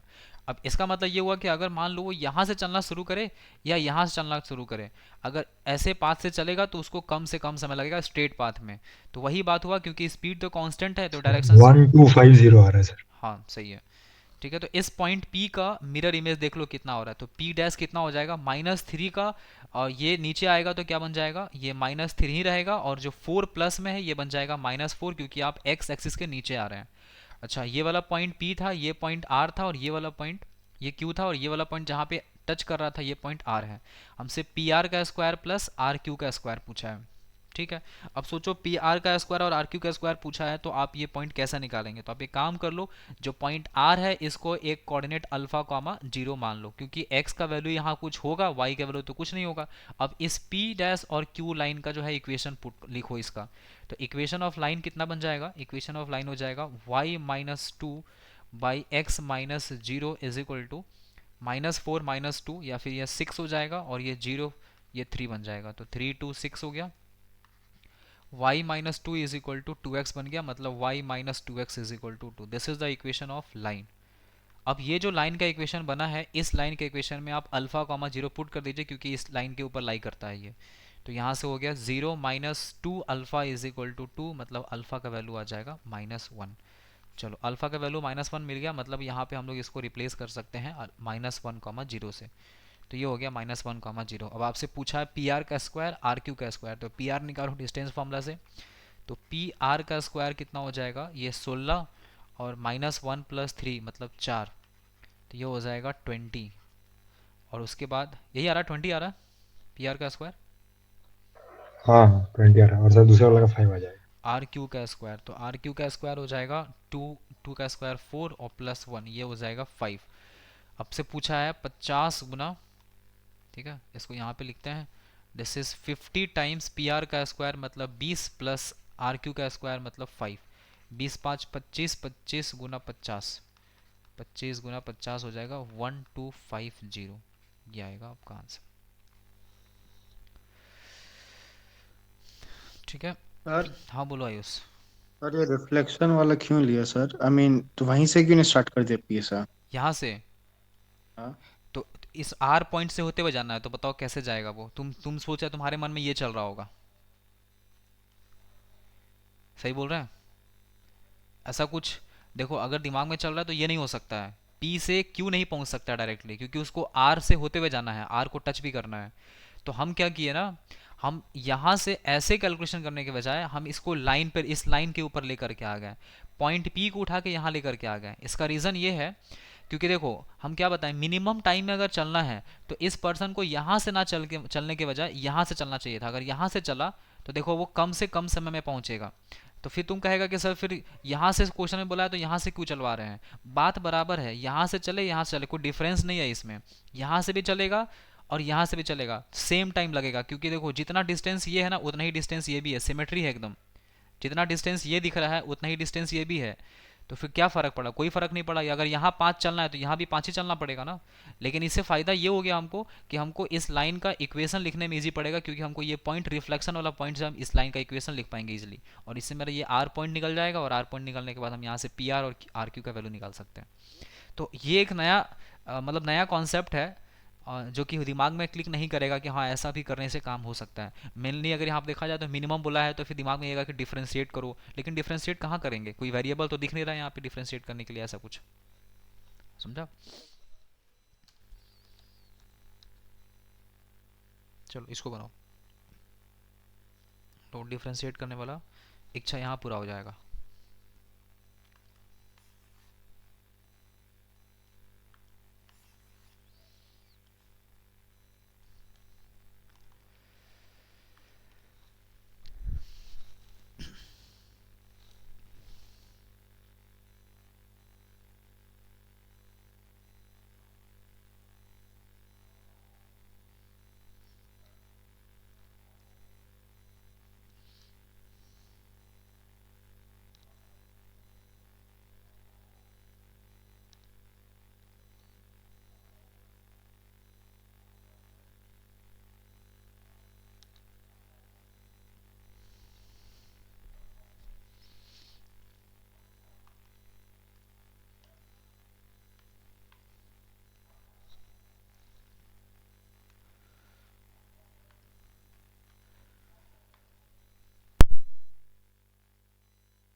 देखो a variable line L passes through the point 3,5 and intersect the positive coordinate axis at the point A and B। Positive coordinate axis पे इंटरसेक्ट कर रहा है ये। ठीक है, हम यहाँ पे डायग्राम बना रहे हैं इसका, समझना। ये हो गया अपने पास x axis y axis. A variable line L passes through the point 3,5 and intersect the positive coordinate axis at the point A and B। ठीक है, तो ऐसा करो, यहाँ पे अपन ये एक लाइन बना दिए जो कि पॉजिटिव कोऑर्डिनेट एक्सिस को इंटरसेक्ट कर रहा है। तो ये इंटरसेप्ट तो दिया नहीं है, तो नहीं दिया है तो एक काम करते हैं, इसको हम लोग a,0 लिख लेते हैं और इसको लिख देते हैं 0,b। ये हो गया x और y इंटरसेप्ट। ये लाइन ना किसी पॉइंट से पास कर रहा है। किससे पास कर रहा है? 3,5 से बोला है कि पास कर रहा है ये। Minimum area of the triangle O A B, देखो ये वाला पॉइंट ए है, ये वाला पॉइंट बी है। हमसे कह रहा है ये जो एरिया है ना इसका मिनिमम एरिया बताओ। मिनिमम एरिया इसलिए बोल रहा है उस, क्योंकि मान लो इस लाइन को अगर हम ऐसे करके घुमाते हैं, ठीक है, अगर ऐसे घुमाएंगे इसको तो देखो ये जो एरिया है ना ये डिक्रीज हो रहा है। तो इस केस में लेकिन तुमको एक कंडीशन भी सेटिस्फाई कराना है कि 3,5 से पास भी करना चाहिए। मतलब इसको तुम ज़्यादा से ज़्यादा यहाँ से रोटेट कर सकता है और कुछ नहीं कर सकता है ना। ऐसे मतलब इस पॉइंट के अबाउट तुम रोटेट कर सकता है। तो बताना है कि कौन से कंडीशन में, मतलब ए और बी का क्या वैल्यू होगा ताकि एरिया मिनिमम मिल जाए। मतलब ओवरऑल देखा जाए तो ये एओडी का सवाल है और साथ में कोऑर्डिनेट का भी सवाल लग गया। अब देखो इसमें क्या करा जाएगा, सबसे पहले बताओ इस लाइन का इक्वेशन इंटरसेप्ट फॉर्म में क्या लिखेंगे। तो इसको लिखेंगे x/a plus y upon b is equal to 1। This is the equation of line in double intercept form. अब आपको पता है कि ये जो लाइन है ये किस पॉइंट से पास कर रहा है? 3,5 से पास कर रहा है। तो 3,5 इस लाइन पे लाके सेटिस्फाई कराओ तो ये हो जाएगा 3/a plus 5/b is equal to 1। तो यहाँ से मिलेगा ये 3b plus 5a is equal to हो जाएगा ab। यहाँ से काम कर लो, a या b का वैल्यू निकाल लो, कोई एक वैल्यू निकाल लो। जैसे 3b लिखा है माइनस ab लिखा है इज इक्वल टू हो जाएगा माइनस 5a। तो यहाँ से b कॉमन निकलेगा तो 3 minus a is equal to हो जाएगा माइनस 5a। तो यहाँ से अपने पास b का वैल्यू कितना आ जाएगा? 5a बाई नीचे लिख दो a माइनस 3, माइनस कॉमन निकाल के कैंसिल आउट कर दो। ये b का वैल्यू निकाल के रख ले रहे हैं, काम आएगा तो ठीक है। देखो अब बताओ एरिया किसका बात हो रहा है, किसको मिनिमाइज करना है? एरिया ऑफ ट्रायंगल को। एरिया ऑफ ट्रायंगल का फॉर्मूला क्या होता है? Half into base into height. तो बेस कितना यहाँ से यहाँ तक a है और हाइट कितना है? ये वाला हाइट है यहाँ से यहाँ तक, है ना, ये है b। अब एरिया इज इक्वल टू, ये हाफ रहने दो, ए रहने दो, और जो बी हाइट आया है बी, इसका रिप्लेस करो 5a बाई ए माइनस 3, ये हो गया आपका एरिया।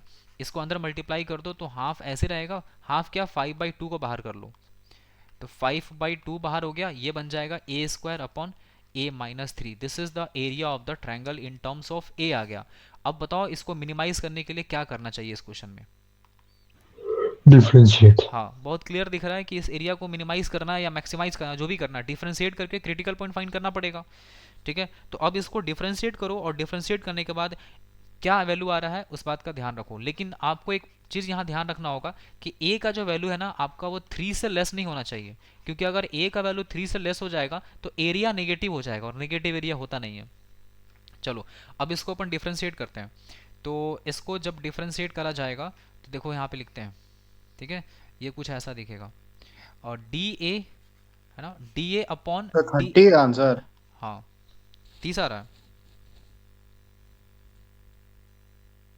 हाँ 30 तो है ऑप्शन में। ठीक है, देखो अब क्या कर रहे हैं ना, इसको डिफरेंशिएट कर रहे हैं ए के रिस्पेक्ट में, क्योंकि वेरिएबल इधर ए ही चल रहा है।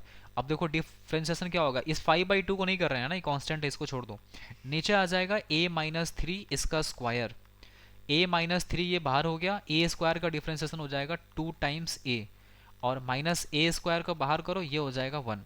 इसका मतलब D A upon D A का जो वैल्यू आएगा ये हो जाएगा 2a स्क्वायर माइनस 3a और minus A square, and this is divided by A minus. Sir A का वैल्यू 6 आ जाएगा इधर से। हाँ सही है, तो यहाँ से D A upon D A का जो वैल्यू आएगा ये हो गया ए स्क्वायर माइनस 3a और बाई ए माइनस 3 का होल स्क्वायर। ए का वैल्यू 6 कैसे आएगा, अच्छा ठीक है, ए स्क्वायर माइनस 3a, 6 तो क्रिटिकल पॉइंट दिख नहीं रहा है, 6 कैसे आ रहा, कहीं गलत हो रहा है क्या, 2a, 60 है। हाँ गलती किया था कुछ। 3a और माइनस ए स्क्वायर, कहाँ मिस्टेक हुआ है, a माइनस 3 का होल स्क्वायर और a माइनस 3 साइड किए। सर इसको 0 से इक्वेट करिए ना, कुछ शायद से गड़बड़। नहीं नहीं, यहीं पे गड़बड़ है, 3 नहीं आएगा, 6 आना चाहिए यहाँ पे। अच्छा हाँ, यहाँ पे ना 2 भी हाँ मल्टीप्लाई होगा, ये भी वही मल्टीप्लाई होगा, मल्टीप्लाई वही ये 6 6 हो जाएगा, है ना, यहाँ हो गया 6। ठीक है, तो 2a स्क्वायर और ये a स्क्वायर माइनस यहाँ बचेगा 6a, तो ये हो गया 6a, है ना। अब आपको इसको करना है इक्वल टू 0, नीचे वाला टर्म तो हमेशा पॉजिटिव होगा, मतलब जो हम अपने पास जो क्रिटिकल पॉइंट मिलेगा वो कुछ ऐसा दिखेगा, और a माइनस 6 और नीचे हो जाएगा a माइनस 3 का whole square which is equal to 0। अब यहाँ से देखो नीचे वाला टर्म तो हमेशा पॉजिटिव होगा, तो उसका तो कोई दिक्कत है नहीं, वहाँ से आपको कुछ नहीं मिलेगा। अब आप ऊपर वाला जो वैल्यू है इसमें इस पॉइंट को लोकेट करो, तो एक पॉइंट दिख रहा है 0 और एक पॉइंट दिख रहा है 6, पॉजिटिव नेगेटिव और ये हो गया पॉजिटिव, है ना। मिनिमा कब होता है, मिनिमा होता है जब डी अपॉन डी का वैल्यू नेगेटिव से पॉजिटिव साइन चेंज कर रहा होता है तब। तो जब नेगेटिव से पॉजिटिव साइन चेंज करेगा मतलब ये कुछ ऐसा सीन बनेगा, और ये वाला पॉइंट हो गया आपका मिनिमा, मतलब a इज इक्वल टू जो 6 है ये हो गया पॉइंट ऑफ मिनिमा, है ना, this is the point of minima. अब अगर ये पॉइंट ऑफ मिनिमा है, a का वैल्यू 6, तो a का वैल्यू 6 के कॉरेस्पॉन्डिंग b का वैल्यू कितना आएगा वो आपको निकालना पड़ेगा। तो a के वैल्यू 6 पे b का वैल्यू निकालने के लिए यहाँ a का वैल्यू पुट कर दो, तो यहाँ से b का वैल्यू कितना आ जाएगा 5 इंटू 6 सर डायरेक्टली एरिया में पुट कर दीजिए सर, डायरेक्टली एरिया आ जाएगा। डायरेक्टली एरिया, अच्छा यहाँ पे, हाँ चलो b का तो जरूरत ही नहीं है, और निकालना क्या था क्वेश्चन में, 30 आ जाएगा सर 30। हाँ निकालना एरिया ही निकालना है ना, हाँ तो a का वैल्यू यहाँ पुट कर दो, तो यहाँ पे हो जाएगा a इज इक्वल टू 5/2, यहाँ हो गया 36, 3 यहाँ हो गया 1 2 2 6 6 5 30, एरिया इज इक्वल टू हो गया 30। ठीक है, तो यहाँ पे जरूरत पड़ा आपको यूडी का कॉन्सेप्ट, तो 2 चैप्टर का मिक्सिंग है। अगला सवाल देखो, लास्ट सवाल है, इसको करो ओवर हो जाएगा। इस क्वेश्चन में तो और शानदार यूज हुआ है कॉन्सेप्ट। सर थोड़ा लास्ट वाला स्क्रीनशॉट लेने दीजिए। ले लिया।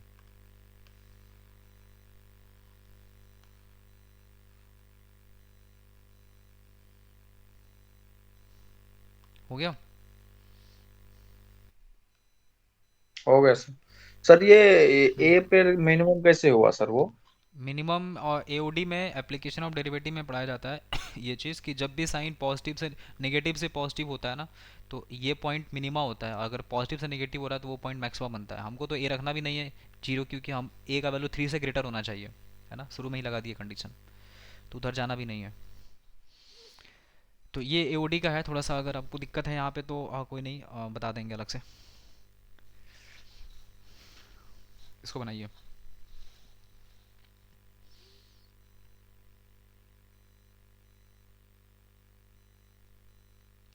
सर 100 के पावर में अल्फा।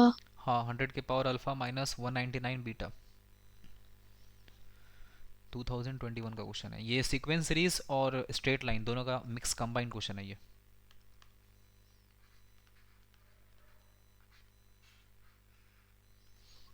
अलजेब्रा और ज्योमेट्री कैसे सर? दोनों मिक्स कर दिया।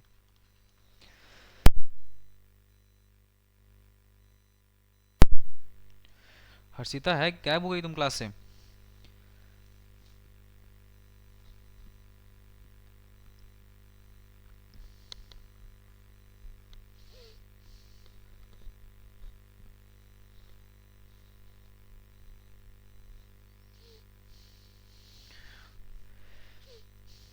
नहीं हो रहा है? देखो, अल्फा और बीटा निकाल लेंगे, काम हो जाएगा, क्योंकि अल्फा बीटा पता चल जाएगा। तो अल्फा बीटा और ओरिजिन से पास होने वाला एक लाइन का एक स्लोप बताना है ना। तो ये तो कोई बड़ी चीज़ नहीं है, मेन अल्फा और बीटा फाइंड करने का चीज़ है। अब देखो, इसको सॉल्व करने के बाद ऐसा एक्सप्रेशन बनेगा, ठीक है। तो हम लोग आरएचएस वाला जो पार्ट है ना, इसको सॉल्व करते हैं। एस है ना, सीरीज है ना, वो क्या लिखा है, 100 इंटू 100, तो लिख लो 100 इंटू 100 प्लस 99 इंटू 101, ठीक है, प्लस 98 इंटू 102, और ये सीरीज ऐसे चल रहा है 1 और 199। चलो बताओ इसका nth टर्म क्या होगा, टी आर बताइए इसका, या फिर टी rth टर्म बताओ, nth टर्म जो भी है, टी आर क्या होगा 100 इसका स्क्वायर माइनस 8 स्क्वायर। ना। ठीक से देखो, 100 स्क्वायर माइनस आर स्क्वायर नहीं होगा, ये चल रहा है कुछ ऐसा, 100 माइनस आर, ठीक है, और उसके बाद 100 प्लस आर, 100 माइनस आर और 100 प्लस आर चल रहा है। अब यहाँ पे तुम देखो आर का वैल्यू यहाँ लगाओ सिग्मा, और r इज इक्वल टू 0 से स्टार्ट करो 99 तक जाओ। देखो कैसे, 0 रखेंगे 100 माइनस 0, 100 प्लस 0, 100 इंटू 100 आएगा, 1 रखेंगे तो 99, और यहाँ हो जाएगा 101 1 रखने पे। आयुष सही तो बोल रहा था सर, 100 का स्क्वायर माइनस। अच्छा, 100 माइनस आर का स्क्वायर बोल रहा था वो, ठीक है ठीक है, 100 का स्क्वायर माइनस आर का स्क्वायर। हाँ सही है, ठीक सोचता है। 100 स्क्वायर माइनस आर का स्क्वायर। सर हाँ, आपका कान खराब होता है, मेरा गलती नहीं है। बारह लड़का वाह, 100 स्क्वायर माइनस अरे आर का स्क्वायर बोला है। अब देखो अगला, यहाँ पे r का वैल्यू, लास्ट वैल्यू 99 रखो। अगर 99 रखेंगे तो 100 माइनस 99 यहाँ हो जाएगा 1, और यहाँ 99 रखेंगे तो 100 इंटू 99 199 हो गया, मतलब इस पे ये सेट हो रहा है। अब देखो ये a minus B, a plus B, तो ये बन जाएगा 100 का स्क्वायर माइनस आर का स्क्वायर, ठीक है, और यहाँ लगा दो sigma r is equal to 0 से लेके 99। अब देखो यहाँ से T R is equal to, है ना, अब देखो ये जब सिग्मा लगा दिए तो अब यहाँ पे टी आर नहीं रहेगा, इसको हम लोग चेंज कर लेंगे एस में, है ना, सम में, ये एस आर बन गया, एस एन। अब इसको 100 का जो स्क्वायर है इसको तुम सिग्मा से बाहर कर लो, क्योंकि ये तो कांस्टेंट है, माइनस सिग्मा, और यहाँ लिख दो आर का square, R is equal to 0 से लेके चल रहा है 100 तक, 99 तक, ठीक है। अच्छा, यहाँ पे जब सिग्मा बाहर बाहर निकलेगा, बाहर हाँ बाहर बता निकली रहे ना हैं, सर इसमें। इसको सिग्मा जब 100 का स्क्वायर जब बाहर निकलेगा तो यहाँ पे सिग्मा रह जाएगा, यहाँ 1 हो जाएगा, r इज इक्वल टू 0 से लेके ये चला जाएगा 99 तक। अब देखो यहाँ पे टी आर नहीं, एस आर है ना, ये है S R, S R is equal to, अब ये कितना बन जाएगा देखो, S R is equal to, ये 100 का स्क्वायर जो है ये तो बाहर है, इसको रहने देते हैं ऐसे ही। और ये बताओ 0 से लेके 99 तक 1111 ऐड होगा, कितना होगा यहाँ पे बताइए हमको कोई। देखो r is sir equal to, 99। नहीं, r इज इक्वल टू 0 से 99, मतलब टोटल 100 टर्म्स होता है इसमें, और 1 को 100 बार ऐड करना है, तो यहाँ 100 होगा, 99 नहीं होगा, माइनस। अब बताओ ये लिखा हुआ है R square R is equal to 0 से लेके 99 तक, ये आर स्क्वायर इसका डायरेक्ट फॉर्मूला आपको बता रखे हैं कि अगर सिग्मा आर स्क्वायर लिखा है तो इसका वैल्यू होता है R into R plus one and this is 2r plus one और बाई 6, मतलब n into N plus one 2n plus one by 6। n का वैल्यू कितना है 99, तो 99 यहाँ पे आप रखेंगे तो ये बन जाएगा 99 और उसके बाद फिर 19 n प्लस वन मतलब हो गया 100, ठीक है, ये 100 हो जाएगा, n into N plus one होता है ना, तो 99 प्लस 100 हो गया और फिर 99 इंटू टू 198 प्लस 199 बन जाएगा ये, और नीचे हो जाएगा 6। अब ये हो गया S R is equal to 100 की पावर 3 माइनस 326 339 और ये हो गया 250 बार में कैंसिल, ठीक है सर 550 है क्या आंसर? हाँ 550। इसको सॉल्व करने के बाद, इसको मल्टीप्लाई करने के बाद कितना आ रहा है, कोई निकाल पा रहा है इसको मल्टीप्लाई करने के बाद कितना आ रहा है ये? सर जरूरत नहीं है ना उसका मल्टीप्लाई क्यों करा, वो दिन अच्छा दिया हुआ है ना, 199 199 इंटू बीटा दिया हुआ है, तो चलो अच्छा है फिर तो 199 इंटू ये हो गया बीटा 33 इंटू 50 इंटू 199। अब क्वेश्चन में देखो ये लिखा है S R is equal to 100 की power alpha minus beta into 199 है ना, तो अब यहाँ से अपन कंपैरिजन कर लेंगे, तो बीटा का जो वैल्यू हो जाएगा ये हो जाएगा बीटा और ये हो गया अल्फ़ा, तो अल्फ़ा का वैल्यू हो गया 3 और बीटा का वैल्यू हो गया 5315 1650। अब ये हो गया, अब आपको स्लोप निकालना है, किसका स्लोप निकालना है, कह रहा है कि ये लाइन 3,1650 से पास हो रहा है और यहाँ ओरिजिन से पास हो रहा है, तो इसका स्लोप क्या होगा, तो स्लोप होता है y2 minus y1 x2 minus x1 1650/3 m is equal to आ गया कितना रहा 550, सो ये हो गया 550।